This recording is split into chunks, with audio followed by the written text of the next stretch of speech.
j'ai appelé tout simplement les associations qui répondaient, ou qui pouvaient en tout cas répondre aux critères de la thématique. Et donc j'ai surtout appelé sur mon secteur d'activité, puisque j'ai le nord-ouest parisien comme secteur commercial de prospection. Donc tout simplement en passant un appel. Je vais chez mon coiffeur et je vois que dans la presse, le jour où j'y suis allé, il y avait la caravane qui permettait justement de faire réfléchir des victimes, des socioprofessionnels dans mon secteur contre les enfants victimes de violences sexuelles. Je me dis mais c'est le thème, je vais y aller. Cette association rayonne légitimement sur notre territoire depuis de nombreuses années. Et je dirais plutôt comment faire pour l'approcher. Quoi de mieux que le thème de cette année, la thématique de cette année, auquel cette association était parfaitement calée pour pouvoir y répondre. Donc naturellement, nous nous sommes rencontrés. Il n'y a que les planètes qui ne se rencontrent pas finalement. Moi, ce qui m'a beaucoup touchée, c'est la première approche avec le président de l'association. Il m'a touchée par ses propos, il m'a touchée par la thématique, par la cause qu'il défendait au quotidien et surtout le nouveau projet qu'il avait envie de défendre sur le département de la Loire.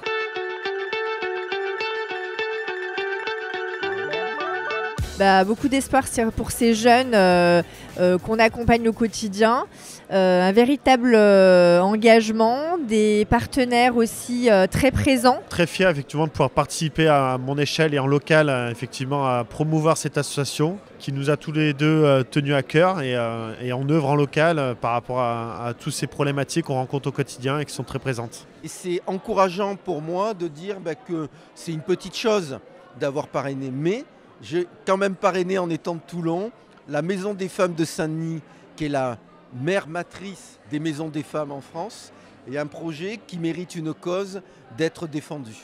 Mais je me dis qu'en fait, c'est vraiment un petit geste de rien du tout qui fait qu'aujourd'hui, une association peut repartir avec une dotation qui va leur permettre de réaliser un projet.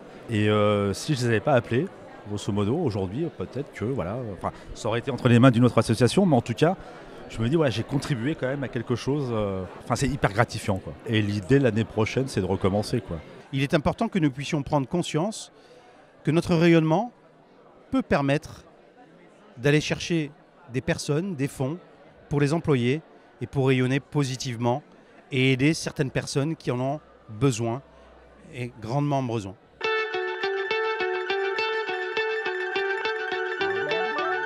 D'y aller. De monter le projet, d'aller voir l'association, de l'accompagner, de ne pas se poser de questions en fait tout simplement. Dès lors que l'association répond à la thématique ou au thème d'Atout Soleil, d'y aller. C'est de s'impliquer au quotidien déjà sur son territoire, c'est de se faire confiance aussi et de partager ses projets avec ses équipes. Il faut vraiment être aussi sensible et pouvoir avoir une approche de cohésion, d'entraide pour les autres. Sensibiliser au maximum parce que je pense, moi le premier, n'était pas aussi sensible quand on a vu les chiffres alarmants aujourd'hui, malheureusement.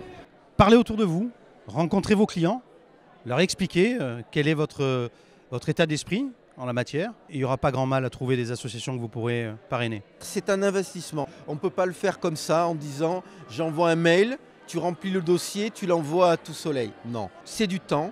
Donc il faut croire à une cause. Il ne faut pas oublier qu'on a une mission de prévention.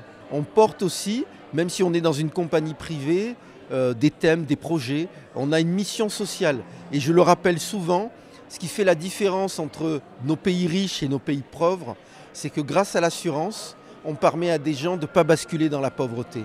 Dans les pays où il n'y a pas d'assurance, c'est les pays les plus pauvres du monde. Ne l'oublions pas.